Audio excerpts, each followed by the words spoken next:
Welcome back to another Premier League roundup show right here on West Ham Unofficial. Tonight we're going to be discussing all those VAR stories that have made the headlines as well. As Leicester putting forward past Spurs, you've got Arsenal dropping points again as City stroll past Villa up at the Etihad. But there's still some hard feelings about a certain star man. Welcome back to West Ham Unofficial. Hope you are all well. Premier League roundup show back for another week, and of course we'll be discussing that all-important relegation six-pointer that's happening at Merseyside a little bit later on as well. Josh and Shaun are joining me as ever. Firstly, Josh, how are you?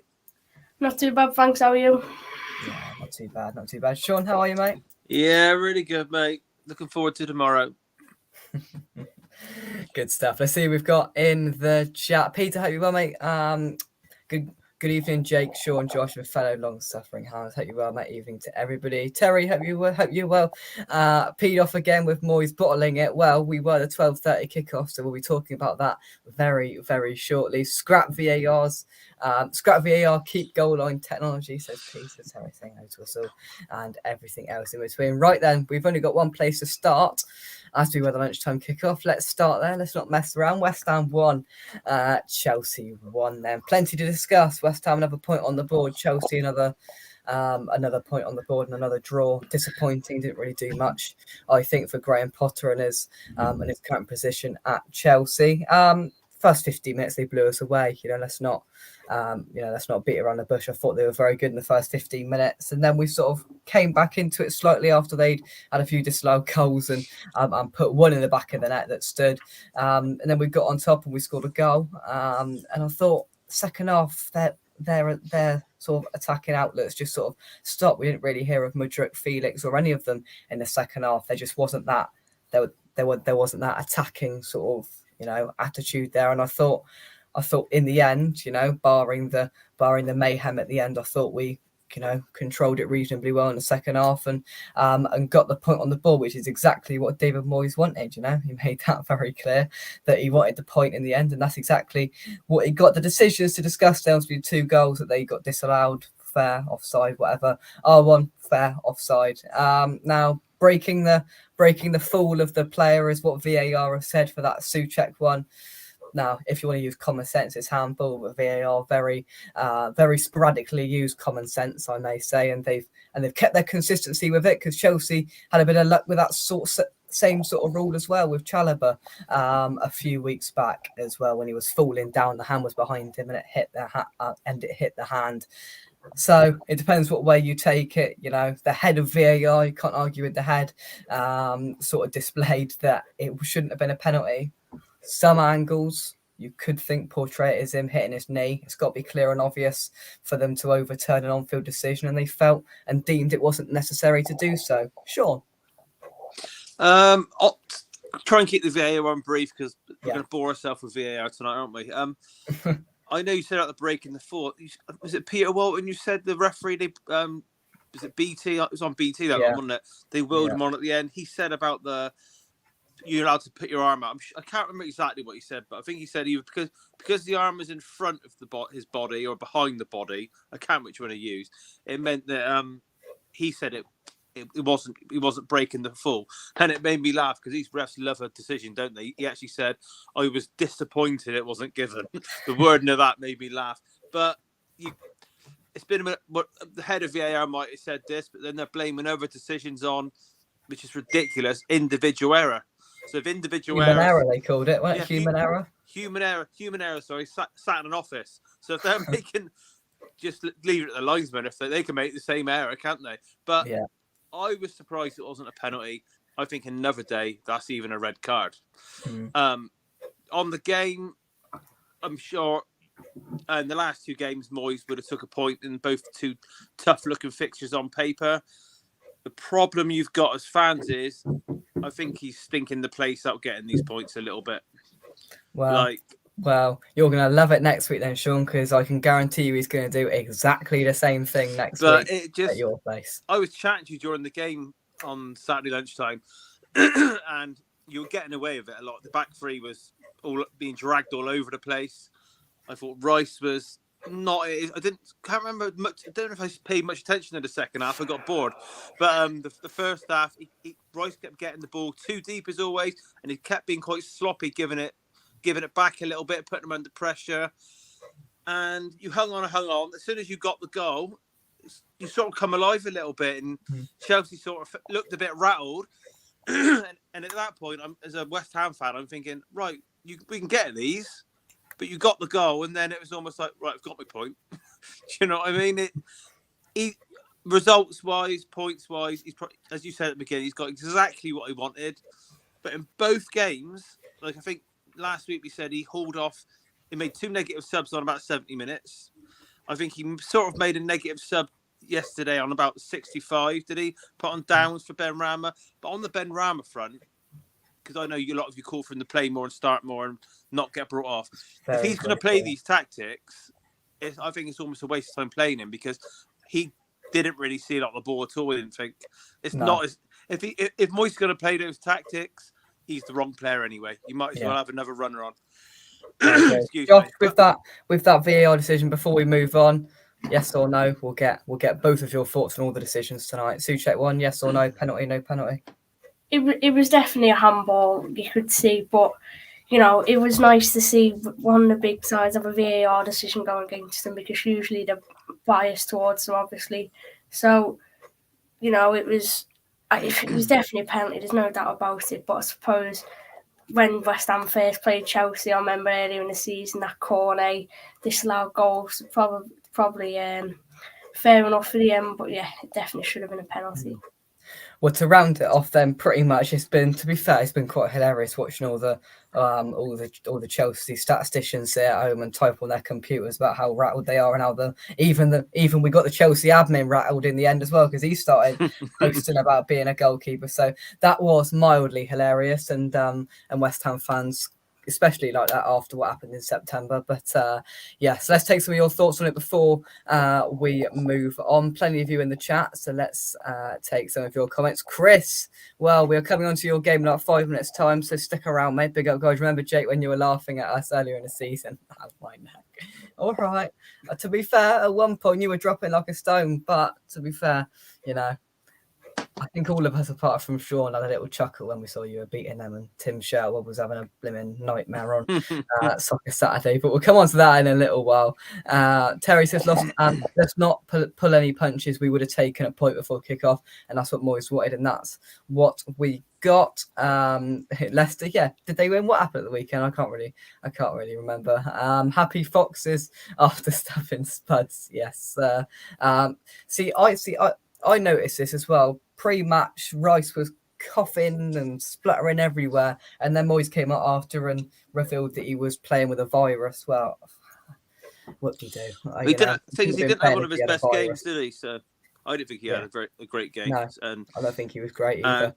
At some point, if you believe all the rumours say he's going in the summer, at some point you just got to think, right, we'll leave him out for a game. Grealish dive shocking. Now many people think this, and Josh is nodding his head, but we'll come on to it a little bit later on. As much as it could have been a dive, I do think well done, Shaun. I do think he gave the referee an opportunity to give it the defender, but we'll get onto that a little bit later on. Granazin, good evening all. I'm feeling so nervous for our match tonight. Well, if we speed things up, which hopefully we will, we'll get onto that match before we wrap things up. Grealish dived when was this outrage? Leicester 10 goals in 3 games. Will do well to score 10 in our remaining games. You're not wrong there. You're not wrong there. Troy says only sub that annoyed me was taking off Antonio. I agree, should have left him on in both games. Ings has come on, and it's not his fault. He's halted any attacking threat we have because we're trying to play with a focal point, big lad up front, and Ings isn't that type of striker. We're having the same issue again. Peter says Moyes is trying to draw every game until the end of the season, but we will lose at least another 4 or 5 maybe.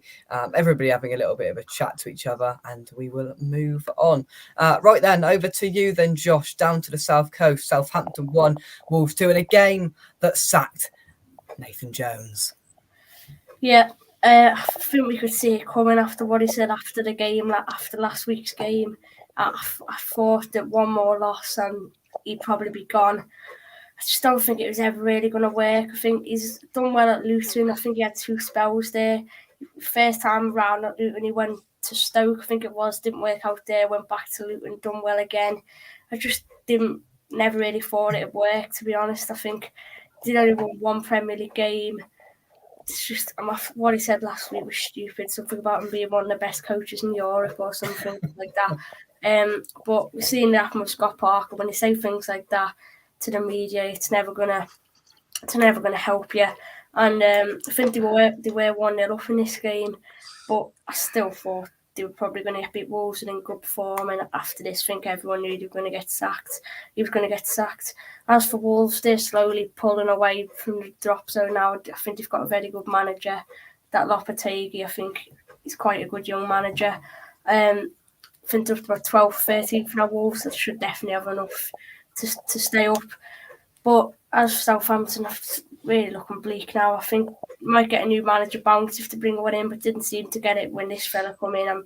I've seen a lot of people saying it, 3 managers in the season never usually work. So I think most people put them as the first team to go down now. But you never know. They could get Big Sam and they could keep them up. You just don't know what's going to happen. But it's not looking good for them. I saw that link today that somebody earned a few quid on an article and tried to link Big Sam to one of the clubs that are currently managed as well. They'd have to pay a hell of a lot in chewing gum fees, that's for sure. Before we carry on and get to that Leicester Spurs game, I'd like to thank our sponsors heading through February and March right here on West Ham Unofficial Manscaped. Now, Valentine's Day is tomorrow, Shaun, and if your better half would like to buy you a lovely present, you can use the discount code West Ham Unofficial 20 at checkout for 20% off at manscaped.com for free shipping and 20% off for products like the Lawnmower 4.0 skin safe technology. It's even got a little light for you as well. You can check them out. Link is in the description down below. Shaun, get on manscaped.com. Are you using that yet, Jake, or not? No comment. If you could use the discount code watching live now, it would massively support the channel. So yeah, West Ham Official 20 at checkout for 20% off plus free shipping, manscaped.com. Right, then here we go then. Leicester 4, Spurs 1. Tim Sherwood having a baby on Soccer Saturday. Pedro Porro having a nightmare of a debut.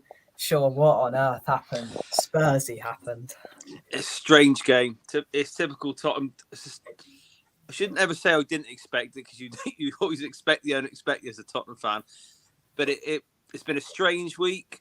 It was a strange game. Like Leicester weren't very good, I didn't think. Tottenham at the back were horrific. Like really, really, really bad. Leicester didn't have to do a lot. I think 3 of they could have scored 4 or 5. 5 or 6, sorry. I think they had one disallowed by a fingernail. But it's strange because we scored early. I thought we could have nicked the second one. It looked almost in control, and then I think 2 of their goals in quick succession. Sloppy passing out of the back. I think when the ball went forward, defenders are out of position. A little quick stat, I think the back 3 on the weekend was Dyer, Davis and Tanganga. Tanganga isn't wanted by the club. He's been trying to get rid of him for a while. And in Pochettino's last game, Davis and Dyer played. In Mourinho's last game, Davis and Dyer played. In Nuno's last game, Davis and Dyer played. So they've been saving the investment for the centre-backs for next summer. I've known this for about 6 months. They almost set out in each window what they wanted. And they're just a couple of windows too late doing it, really. Obviously, we had our best centre-back suspended for the first time ever. Romero, he wasn't there. But that's just, to be quite honest, that defeat is not even the worst part of the week. Like, obviously, 7 days ago, we beat Man City and deserved the win 2-0, clean sheet, battled like lions, all brilliant position, looked like well-deserved victory. And it was the first game in about 3-4 months we had a fully fit squad. Since Lloris walked off the pitch fine and it found that he'd done his knee. So he's out for 6 weeks. So we've got Fraser Forster in goal now. I'm trying to think the order how it happened. Obviously, a couple of days before Conte had an op, so he was in Italy, so he missed a week's training. Then we find out that Ryan Sessegnon's done his hamstring again. 6 weeks out. I'm not a biggest fan of his, but that does mean that Ivan Perisic has got to play 2 games a week. He's 34. I rate him a lot, but 2 games a week. Do you know what I mean? Usually you want to manage that better. Then it came out that then a little video of Emerson Morel dancing in the change room come out, and in the background you see Yves Bissouma with a boot on. And so then the club think, right, we better react to this because all the fans have seen this little boot and there's crutches next to him. Turns out he needs an operation on his ankle, 6 weeks out. And then our best midfielder, if I'm honest, one of the main reasons we got Champions League football last year, Bentancur, goes in, not even a rough tackle, he just got a clash of knees. It didn't sound good. And all the journalists were saying, reports from Uruguay were saying it was a bad one. And he's going to be out. Well, it's a real bad one. It's up to 8 months out. So some players don't even come back from that. So it's been unfortunate because I think it was Ogbonna had it for us last year, and he hasn't, starting to get back to his best. They never really get back to their best after that injury. So it's the defeat. Like I said, it's just every now and again, especially when our defence on paper looks terrible, which it did. Like I praised Dyer up all last season. He deserves an England recall. I said the other week, as soon as he got the England recall, he put his slippers on, and it's just not good enough at the moment. But with Romero, we look a different unit. But now we've got to go to AC Milan tomorrow night with Højbjerg suspended, so we can have a midfield of Pape Sarr, who's about 19, and Oliver Skip in the San Siro. So from having a fully fit squad, we've now got 3 midfielders unavailable. So the defeat in itself is not even the worst part of the week. It was just shocking defending. Tim Sherwood, he's just another class clown, and he wants to be on TalkSport. He could pick out the debut boy for having a bad game, but I think a lot of the local papers in London, I think they give him a higher rating than Son, Kane, and Kulusevski. So that kind of tells you where we were at with the game. But yeah, credit to Leicester, they deserved it. It's not Tottenham can't be defending like that and expect to achieve anything. With the injuries now, I'll be surprised. I was actually quite starting to feel confident Tottenham might grab in the top 4, to be honest. And I wasn't shocked how Newcastle got on, but how the injuries have mounted up. Now I'm looking at thinking, how are we going to get the victories? Like, got too many players not quite hitting form, and a few key players out now. But yes, bad day. Turned out a bad week in the end. Yeah, not good for Spurs, obviously, as well, having to play Champions League and then playing the Mighty Hammers on Sunday. It's going to be interesting, that is for sure. But yeah, you focus on that Champions League, Shaun, don't you worry about that. Next up then, we'll move to Selhurst Park. Crystal Palace 1, Brighton 1 in I think what they called a derby, but it ended all level, Josh. Yeah, I think this is a funny one, this one. I think it's, again, kind of a forgotten game of the weekend, I think. Didn't see too much about this one. I think Crystal Palace, they've been stuck in, it just seems like 12 or 13 for a while now. They just keep sort of win one, lose one. They never really seem to win a good run. I think I said it last time. Brighton, I think they're still about 6 or 7. Did Matoma score again this week? I think he did. Was this the one with the last minute equaliser? I think it was, wasn't it? But yeah, sort of the forgotten game of the weekend. Brighton, I think they are that because Brentford got something against Arsenal. I think Brentford gone above them now. But yeah, I think I honestly forgot about this game, to be dead honest with you. It was that one with the Sanchez howler as well, wasn't it? I think Palace got a goal because that Sanchez, the goalie. Yeah, I think so. But he hasn't been as good this season anyway. I think he caught up. I have seen this one. But yeah, it was a good play for Palace considering they were playing Brighton, who haven't lost in a while. But yeah, Palace seem to be stuck in a rut at the minute. Should we agree that this is the forgettable game of the weekend? Because Josh, you somehow managed to get a minute out of that, and I respect it. Can't believe that, but I don't think it was the very exciting game, but no, I still should have been able to say more about that. But, that's all right. Yeah. All in all, I think for Brighton, it's more 2 points lost, and for Palace, it's probably a point gained because Brighton are in good form this season, and Palace are a side, as you said, Josh, that struggle to get any sort of run going, and yeah, they're they're just a mid-table side that don't seem to go anywhere but mid-table. Right then, let's move to the Emirates then. Now, everybody said that Arsenal were going to have a period where they slightly fell off their sort of formidable run that they're on, and I think we are in it now. Arsenal won, Brentford won. Failure to win is in, what is it, 2 or 3 now in the Premier League. City next, who of course got back to some form against Villa, which we'll get onto later on. But you can blame the lines all you like, but should have got it done, Shaun. Yeah, I followed this one on. I think I watched all these games on BT Sport. You got a choice: Tim Sherwood or Chris Sutton. Depends which channel you go on. They're both. I can cope with Robbie Savage, but yeah. From what Robbie Savage is saying on there, Brentford were well worthy of the draw.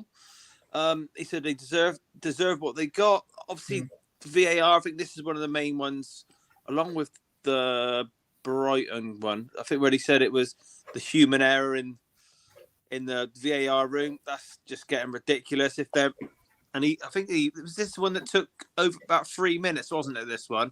I think I heard this afternoon the other old fossil ref, whatever his name is, said on Sky that maybe he felt pressure to rush the decision.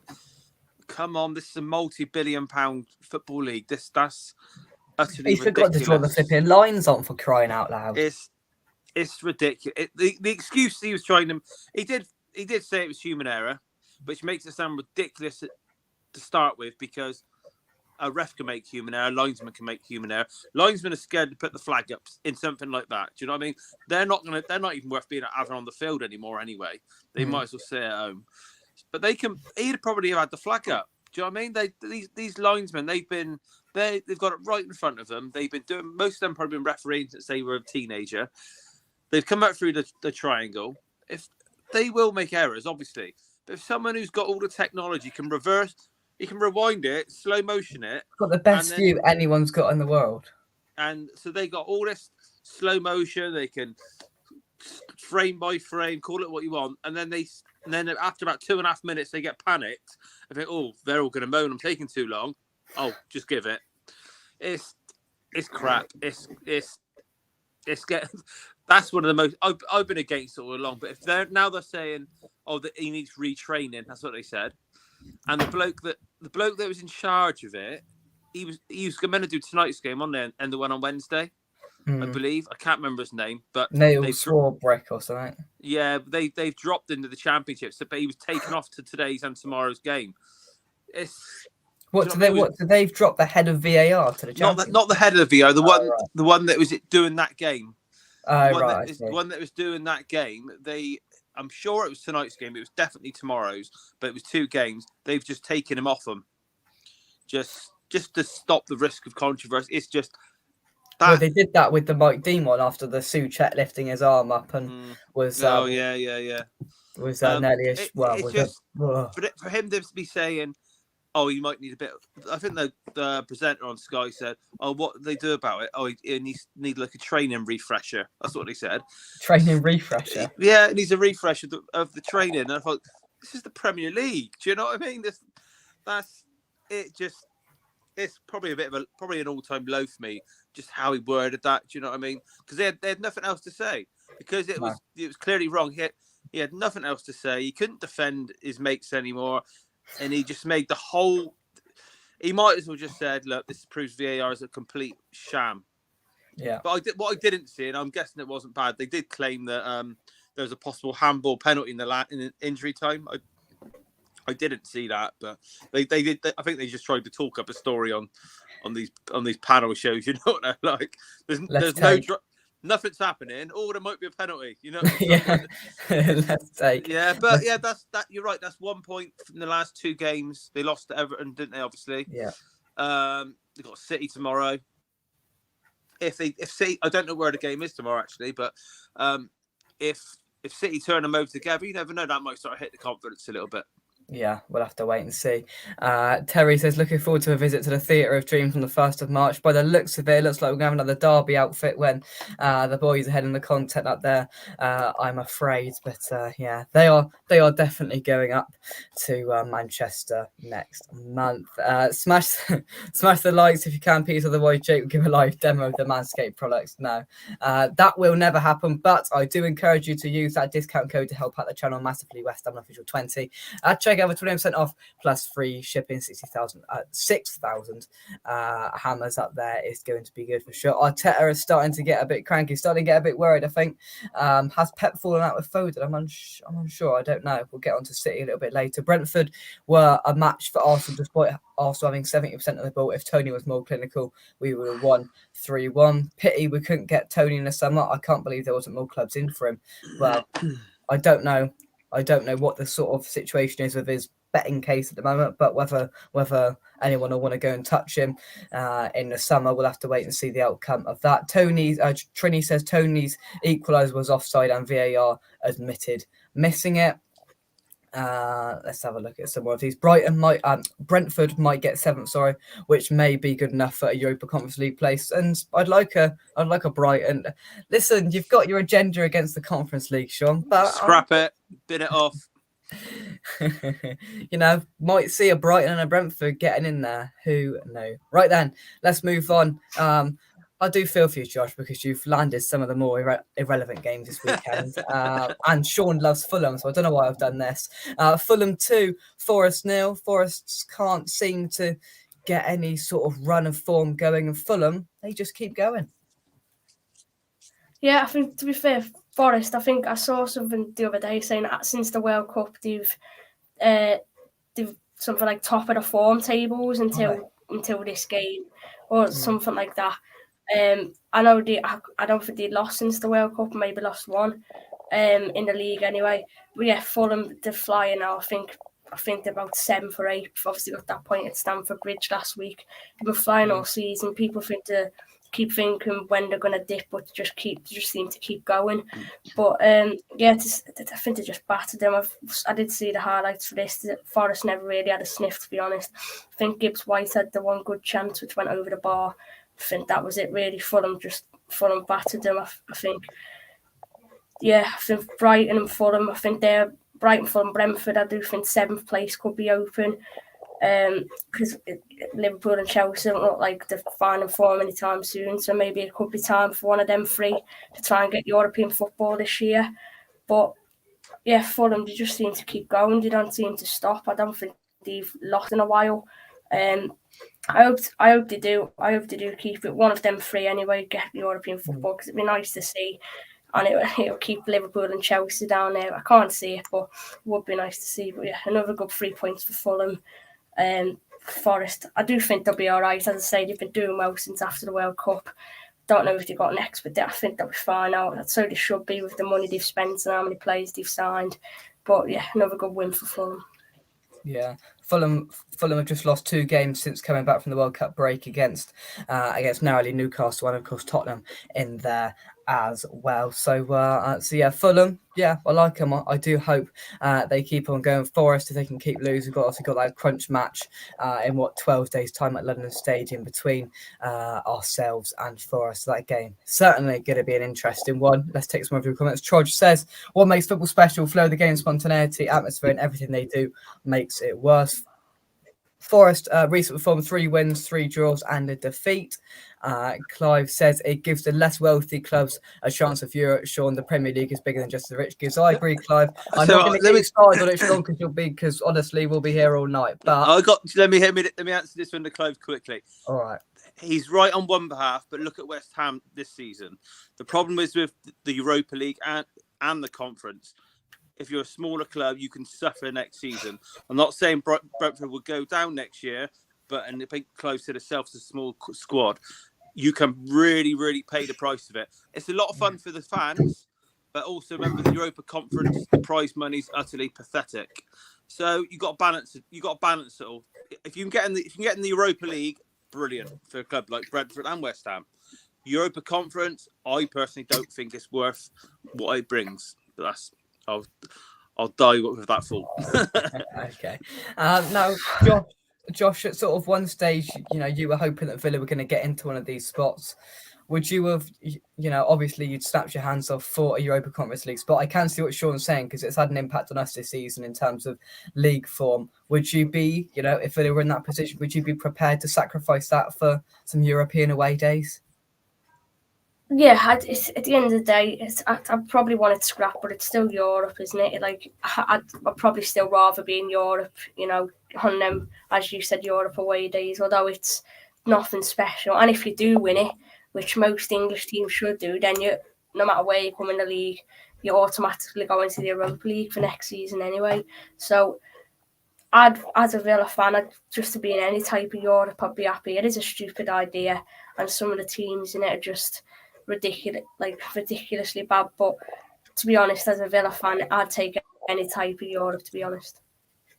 There we go. I respect it. Right, there's a reason why I gave Josh that Fulham game is because next up I wanted Shaun to discuss Bournemouth 1, Newcastle 1. Eddie Howe returned to the vitality, and the game, it wasn't great. It was another typical Newcastle game, but I did like the full-time sort of, ending of it. I thought it was very fitting and very nice from Bournemouth and Eddie Howe. But in terms of the pitch, on the pitch, it's a good point for Bournemouth, and Newcastle, they just keep on drawing. Yeah, I've said this about 3 weeks in a row now. I told you 2 weeks ago you could get a point if you wanted one. I think they're easy to get a point against. I think if you set up right, a bit like that game last week, I just thought this looked like two mid-table sides having just almost like a, not friendly, but a bit of a dead rubber. I think Newcastle, they don't seem to have that plan B. They've got that, it's Isaac, when they paid a lot of money for, he's in the team playing now. And like I said earlier, if it wasn't for the injuries, I think Tottenham would have pipped them to this. Not even pipped them. I think they might go buy them because I just think they maybe haven't done quite. They bought a lot of players in, but they don't seem to have a plan B. I think teams can work them out now. I think they've had I think they said a while ago, they have so many games that are tight, 1-0, 1-0, 0-0, 1-1. Eventually, they will start to swing the other way. It's not a lot from a 1-1 to a 2-1 defeat, is it? I thought Bournemouth were well worthy of their point. But now with what I think of Newcastle, not rolling them out, but I don't think they're anything special by a long stretch. With the injuries Tottenham have got, which is some big key ones, and they're going to have to start pulling their finger out in the forward areas more than ever, and the defence is going to have to wake up. It slightly opens the door for a Brighton, a Brentford, a Fulham for fourth spot. And that might sound nuts, but from what I'm seeing in Newcastle and with Tottenham's injuries, I just don't see Liverpool and Chelsea. I know there's a long way to go. They're not showing signs to me that they're going to hit a run. It would not shock me massively if you see one of these smaller sides who nobody fancied at all banging on the door for fourth spot come April time. It wouldn't shock me at all. A late surge from one of these sides could be on the cards. Bournemouth should have won. Says Peter the Barcodes are struggling. Says Sharky. Yeah. And Newcastle. I've watched a few Newcastle fan channels, and they can't get their head around sudden. Well, it's not really sudden. It's been going on for weeks and weeks and weeks. They just can't get to that level of creativity. And I really think it may be down to from that game they lost in the FA Cup to Sheffield Wednesday. Ever since then, it's just seemed to be sort of a downhill splurge for the boys. Is Bruno Gomes, did he play at the weekend? Because he missed the one against you, didn't he? So he's still out. Yeah. I don't know who Newcastle's runs against, but yeah, maybe it's just someone like him. But you've got to bear in mind, in the league, I can't think that far back. But they've gone on a big run. When was the last time they scored more than two or more than one in the league? It must have been a while. You're testing me. Let me have a look. Right, Newcastle. I'm going to go to results. Last time they scored more than two was on Boxing Day, where they beat Leicester 3-0. Okay, and most games they don't score more than one for the last since then. I'd imagine they don't even score two very often. No, so they don't. No. keep an eye on them. Wouldn't surprise me. Now teams are starting to work them out. Like I told you, I've seen Leeds get a point up there because for once, they just didn't part the bus. They went out there and settled for the point. That's when I said to you, if David Moyes wants a point, he could get one easily, and you did. You deserved your point in like a bit of a flat, dead rubber game. It was a little bit, and Bournemouth, they well worthy of it. So yeah, I agree. All clubs are going to look at this and think, right, we can get a point there. But yeah, let's have a. I know we keep saying let's keep an eye. Let's keep an eye on these 3 teams who we're all praising. All 3 of them aren't really smaller clubs. We're praising them all year long. They could get the ultimate prize at the end. It would not shock me.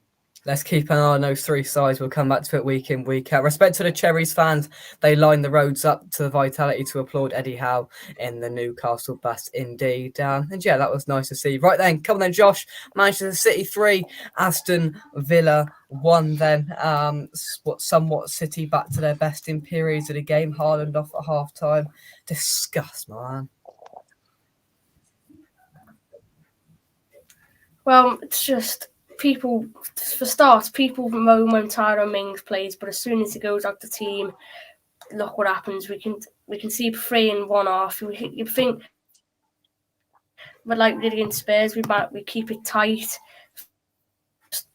We sit back. Well, we did try to sit back, but just Callum Chambers is just. He's probably championship standard defender at best. It's just he's so slow. He's got no pace, and he's got that mistake in him that he makes at least once every 4 or 5 games he plays in. It's just, I think that we conceded an early goal, and that's never good against Man City. As soon as you concede an early goal against a team like that, you're in for a long afternoon. And then obviously the penalty was a ridiculous dive. To be honest, I think it was the slightest of tugs of the shirt from Ramsey, and then he's gone down as if he's been shot. It's just a joke. But it's a good penalty, but it should never have been a penalty for me. It's just the dive. I think if he never went down as theatrically, it maybe would have made it look a bit more like a penalty. But the way he goes down just for the slightest of touches was just ridiculous. But no, I think the second half was slightly better, but it has to be, doesn't it? Like I think that was mainly because they just took the foot off the gas a bit, which you're going to do a 3-0 up against the mid-table side. So that's no excuse. So it's good to see Ollie Watkins scoring a few. I think he's got 3 in his last 3 now. Just trying to take a few positives from the game, but it wasn't good. I thought for big games, Emery's the type of manager you want because he can keep it tight, and like against Spurs, when you're defending, the back 4 goes to a back 6, but just never really turned out like that, to be honest. And City haven't been in great form either. I never thought we'd win, but I didn't think we'd get battered like we did. But no, it wasn't great. I just think we've got Arsenal at home next as well. So that Leicester game last week, we had to win, and we should have won that Wolves one the other week as well. This nice run of fixtures we've had before, that's why we had to win, because now we've had Man City, then we've got Arsenal at home, then I think it's Everton away.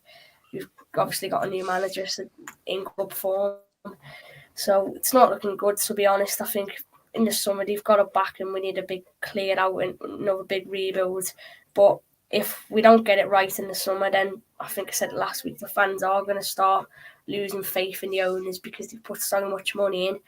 At the minute, it's not working. Like record man Buendia, 40 million. He's hardly really done anything. And last week against Leicester, when he did play quite well, he leaves them out against City. It's just, it's the record sign. And Gerrard, he was in and out under Gerrard, and under Emery, he looks like he's going to be in and out. So we can't be that good. And it's just, people say he created, he tries to create. Well, I want a bit more than trying to create for record signing. Do you know what I mean? It's just, I don't know. They also had a new young striker. Authority today, Josh. You knew what you were going to say, and just spitting it out. Go on, carry on. I'm liking it. The new young striker we bought from the MLS, he come off the bench, he hit the bar. I'm not sure if you've seen that. It was a volley from about 35 yards, hit the bar. Nearly at the Stretford end if it would have kept going. If that went in, that would have been quite good for him. But he looks quite a good player as well. He's got to start next week for me. But no, I'm not losing faith. But it's not looking good, especially with the fixtures we've got. But you've got to give him time to bring his own players, and they didn't really back him in January. You've got to do it in the summer because we're not getting anywhere, and it's just we've got to get it right in the summer. There we go. Worries at Villa Park from Josh. Now the whole Jack Grealish thing. Then now, there's no sort of doubting it was theatrical, but we all knew, and you know as well as anyone, Josh, as Villa fans, what Grealish is capable of in terms of his, theatrics of it. Now, there was a clip there, and he gave an opportunity to the referee to give the penalty because there was contact, and there was a clip there. No matter how soft it was. Do you think the reaction from the Villa fans getting rolled up and angry again was at all necessary? And do you agree with them? Because there's been some pretty interesting stuff on social media, I've seen. I thought if he never done that, then I probably wouldn't have. But I think to just dive like that against your club, it's just like I know he plays for the new club now. You can't literally just not play well against your old club. But like, I just think that was just ridiculous. Like, you can go down, but when you go down, I know he's going down at the slightest touch, but it's just when he goes down like that, it's just I just feel like no, I weren't happy with it, to be honest, and I don't blame the Villa fans for booing him, but I know full well if he comes back, it'll all be happy again. Not even after whatever we bloody try and blow up his house, but then he come back and we'd all worship him again. But it's no, I don't blame them for booing him and going a bit further, because if he's doing that, then fair enough. Josh, a little question though: if he did that and the penalty wasn't given, would Villa fans be the same level of annoyed with him because the referee's given it? So. Mm-hmm. Well, it depends how much you complain to the ref or whatever, wouldn't it? For me, but no, I wouldn't say that before he dived. I wouldn't have been behind booing him because it's still. I don't know. I'm not sure, to be honest. You're gonna get fans who boo him. Like you're not gonna get none who. Not everyone, even though you give us long enough time, not everyone's going to realise that. But no, I just think after that, fair enough. But if it wasn't given, I'm not too sure. Well, Josh has come with everything tonight. He came and he had his points and he put them across. Josh, very, very good. Very, very good indeed. Right, let's move on to the final match now. Because of the order and who I wanted to have each game, I've had to do Super Sunday a little bit round the other way. So the observant of you will realise that this is the later game, but we will now move on to Leeds 0 Manchester United. To a game where, for a huge proportion of the game, Leeds were in a flipping good chance of winning it, Shaun. I thought this. Remember, I said earlier, when pundits try and tell you it's a really good game and there's action happening when it's not. Half time, Mika Richards did it with this one. He was saying what a great game it was. I struggled to enjoy it. I'm not going to lie, but it was typical. The football quality with the ball for both teams, I thought, was quite poor for the whole game. What Leeds do, they're trying to fight their way out of trouble by charging around the field. The fans aren't the brightest at Leeds because they cheer big tackles bigger than they do goals. So that pushes the team on even more to do the big tackles, the more chasing. They're obsessed with getting managers who could high press, hassle, chase. But when it comes to it, their final ball and actual footballing ability is lacking every single time. And that's what it comes down to. I think United were pressured a lot. United made a lot of mistakes. United weren't very good. I know a lot of United fans, they said that's the worst they've played in months. Leeds did force errors, but the problem was the errors always led then to about 3 or 4 sort of Leeds half chances. I think Somerville had a couple. But Somerville had one inside a minute, didn't he? I think Maguire got caught on the ball. Yeah, that was a strange one. So as soon as I saw it, I thought, why aren't they starting Martinez? And I think literally the first thing I watched from the game was Maguire losing it, and they nearly went up and scored. Yeah, but when United nearly gifted them a couple, but then the quality is just not there with Leeds. You can charge around the middle of the park. You can have these two Americans flying in the 50-50s, getting yellows. The fans love it. But when it comes to the final ball around the box, they don't have a creative midfielder who can unlock a defence. They have the tricky little wingers who all do this. They got about 5 of them. They all do the same trick. The final ball's terrible. The final shot's terrible. They don't create this, and these usually all from half chances. They're not good enough at creating big chances to put it away, because they're like half chances, then they're crowded out. I think Maguire gave it away badly to Harrison, I think it was. Then Harrison went clean in down the line, and he just had an awful touch, and Maguire's got it back. And it went on like that the whole game, and I think United weren't very good, but all it took was probably one of the only really good crosses in the whole game from Shaun, who's been outstanding this season, for the goal. And then they got one, and I think they got the black on the 80th minute, and then that was it. Leeds fell apart again. Like it went 2-0 easy.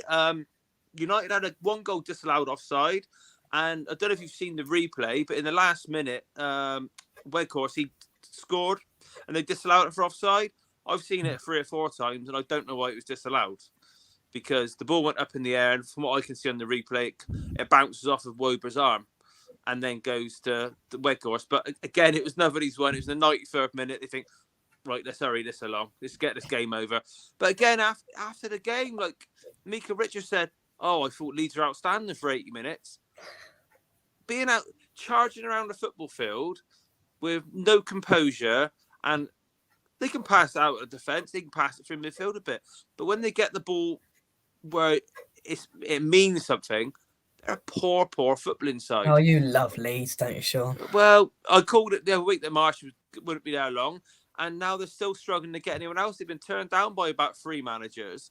I think it's even as well, I think the damn thing about it is I think one of the commentators on there said, well, I can't believe they haven't got a manager. They didn't have one lined up after they signed Jesse Marsh. Well, the latest last night was the former Ajax manager, who was Ten Hag's assistant at Ajax. Yeah. He was in the ground, and he's one of the most disliked managers in the game. So now everyone's tagging, is it Rajasthan? I can't remember the name. One of the sporting directors at Leeds. Everyone's tagging him in Twitter. We do not want this man. We do not want this man, because in Ajax they couldn't stand him. The players fell out of him. He's been there less than a year, and he got the sack. And he's the one they've decided they wanted. They wanted the West Brom manager. He turned them down and signed new deal there. They wanted this chap I think he's the final manager. They're aiming for these managers whose team are doing really well in the top of the league and expect to come in and sort this mess out. All they've got, what I can see, is players. The fans. I'm ranting a bit now, aren't I? You are. The fans, when you watch them, because they're a noisy ground, but what gets the fans off their seat is 50-50s. Big tackles. Do you know, like, it's weird, because I watch West Ham. I watch a bit of Forest. I know what's coming from Sean Dyche at Everton. It's organised football. They're gonna bore you out. You're gonna bore you to death at times to try and stay up. You know that. Leeds fans are buzzing, winning 50-50s, and when they get the ball anywhere near the box, it's just kick out for goal kicks. And like I said, United were poor. One good bit of quality from Shaw. Obviously, they didn't mark Rashford very well, and it's in the net. Then their game plan, which is charge about, just goes wrong. I watch them, and I don't watch Leeds to think, they're brilliant for 80 minutes, because they don't really create a lot. Their chances were gifted by United, and they've limped off the field again. They chucked away a 2-goal lead versus United in the week, which is, well, points not bad at United, but not when you go and lose at home to United and lose 1-0 to Forest a few days before. So again, you're back to 1 point from 9 in a week. It's not. Yeah. You're not telling me they're doing well, because they're not. Do you know what I mean? Well, there we go. Come back next week for Shaun's next rant about Leeds, as they're undoubtedly lost again. Let's take some of your comments then. Corey says Lissandro Martinez should have started because he's suspended on Thursday versus Barcelona. I mean, that backs up the point even more. I've got no idea why he started Harry Maguire. Don't get me wrong, I would have taken Harry Maguire in January, but I definitely wouldn't have taken him in a Man United shirt. There's just something not right with him at Man United, and maybe it's mentally, I'm not sure, but yeah, I thought that was a strange decision from Eric Ten Hag. Ten Hag has done well so far at Man United. You can't deny that he's got them the stability they needed, and they're doing well, and he's got the best out of Marcus Rashford again. Terry says, I enjoyed the game. Michael Richards is a mug. Can't warm to him. Fair enough. Thing is, he's like a moderate. It's easy to get annoyed by punditry in football nowadays because you get the half decent pundits who try and be a bit knowledgeable, and then you get a few who think you can't be knowledgeable enough, so you're trying to make a career out of being a character. Like Talksport's full of Mika Richards disguised. Do you know what I mean? They're about Josh. In 20 years' time, what do you reckon Shaun will be labelling us as? Yeah, probably Vans of Horus in 20 years' time. You'll be sat here. No, I do agree. Somebody else ranting about us, Shaun. I do agree. Mika Richards. He's just he can be annoying sometimes. None of his opinions are ever ones that I agree with, and he was also a shocking player for us as well in the year we went down. Another bad guy. Yeah. There we go. Don't like him too much. Corey says this is the only game Maguire will start in the league this year because Ten Hag can't stand him. It's obvious. Fair enough. We'll have to wait and see in that sense. Right then, let's talk about the Merseyside game. We've got 9 minutes. We're not going to talk about it for 9 minutes. But Anfield in the relegation 6-pointers. It looks like Liverpool versus Everton. It's a big game at one end of the table. Decide which you want. But on a prediction from you both, and Josh, I'm going to start with you. I reckon 0-0. I just think it's just be a typical Shaun Dyche game. I reckon that I can't see Everton scoring. I've just seen the teams. They've got Ellis Sims up front, and no Calvert-Lewin, no Mopai. I can't see them scoring any goals, but I can't see them conceding either. So I reckon 0-0. There we go. Before I come to you, Shaun, I don't know who's been messing around with your name there, but it now says I hate Leeds on your name. I've got no idea who did that. No idea who did that. But Shaun, prediction? When was the last? You're not going to know the answer to this. When was the last time Liverpool had a 0-0 at Anfield? I'll tell you what. I'm gonna have a look for you. As soon as you've got 7.5 minutes to kill, Jake, they can't have many. You're probably going to say 2 weeks ago, but it doesn't sound like a 0-0 at home against Chelsea, 21st of January. Was it? I'm going to say they can't, over the last 3 or 4 seasons, well, when they've been better, they can't have had many, can they? I haven't seen the team, so I can't go as far as comment on that. I did read that Van Dijk was back on the bench, as is Jota for Liverpool. So that's about as far as I can say. I'm going to say I'll go 1-1. And it's actually Everton Leeds this weekend as well, so that's not a bad game for your lot. Obviously, you play my lot, but for those who be playing each other, someone's going to drop points. So, yeah, I'll go 1-1 today, and I think Everton might just beat Leeds in the weekend, and then you might see Everton slowly start to climb. That's my long-term prediction now. So 1-0 tonight. Yeah, for once I find myself supporting Liverpool tonight. Hopefully they win, and I'm going to agree with Downing over a 1-1, 1-0. Sorry, win for Liverpool. 2-1 Everton, says Peter. Robbie Fowler hat trick. Says Sharky. Trini says VVD, Jota and Firmino back on the bench is a massive boost for him. So yeah, maybe they might see an uprise in form there. Right then, we've already mentioned the forgettable game of the weekend. Can we both agree with Crystal Palace 1, Brighton 1? Yes, we can. Josh, yeah. maybe because it was a game that wasn't on the TV, because there's a lot of I'd probably say draws. so, definitely. Yeah, and the most exciting game of the weekend. Then, Shaun, me and you are going to have different opinions on this. But Josh, first, most exciting game of the weekend. Trying to think.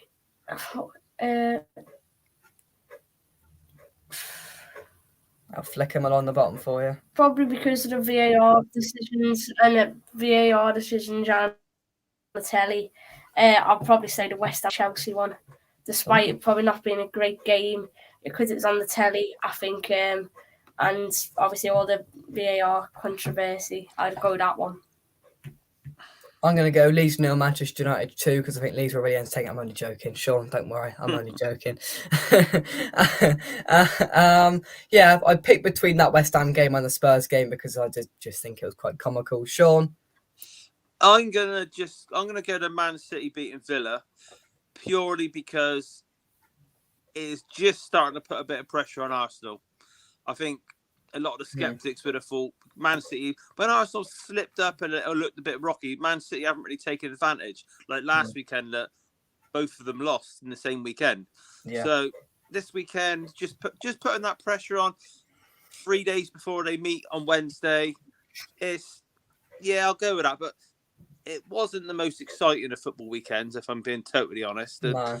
There's a lot of if you get excited by Eric Dyer defending badly, then you can have that. But other than that, there's a lot of sort of average draws, weren't there, sort of going about, and forgettable wins. Like even Fulham was a bit great win again. I like Fulham, but again, you'd forget that game next weekend. You struggle to remember who they beat. So yeah, but yeah, well, you never know. It might be tonight. I wouldn't hold my breath. Yeah, we will leave it there. That's the Premier League Roundup show done for another week. Boys, thank you very much indeed for joining me. Of course, next weekend we'll be having the next Monday we'll be having the all-important West Ham versus Spurs lowdown, where hopefully we're talking about not a battering. But the way things are going down the lane, Shaun, I don't think it's going to be. I chatted to you earlier. I haven't really given this game a great deal of thought until today. Worry about Milan. Don't worry about us. Well, worry about Milan. We've got to stay in the tie tomorrow. Just you don't want to go and lose 3-0 and you're up against it in, I think it's about 3 weeks' time, the second leg. Stay in it tomorrow. But yeah, with the injuries, I haven't even given the West Ham game a thought, to be honest, not yet. Josh, I'm sure the highlight of the start of next week for you is going to be West Ham win. Do you think, Shaun? Josh, West Ham win? No, I reckon. Wait, you're at home or away? At their place. No, I still think West Ham will have a chance. I reckon, obviously with the injuries, and Tottenham are going to be playing in Milan in the week as well. I reckon West Ham's got a chance, to be honest. Let's hope so. Of course, we'll be back with a couple of videos throughout the week, and we will have the build-up coming up to that game next Sunday preview. There won't be much build-up show. We'll be up there with a vlog and all that sort of stuff as well. Thanks very much indeed for watching. From me, come where you are. Shaun hates Leeds. Josh hates Grealish. And I'll catch you soon right here on West Ham Official. Thank you very much. We'll see you soon. Bye-bye. See you later.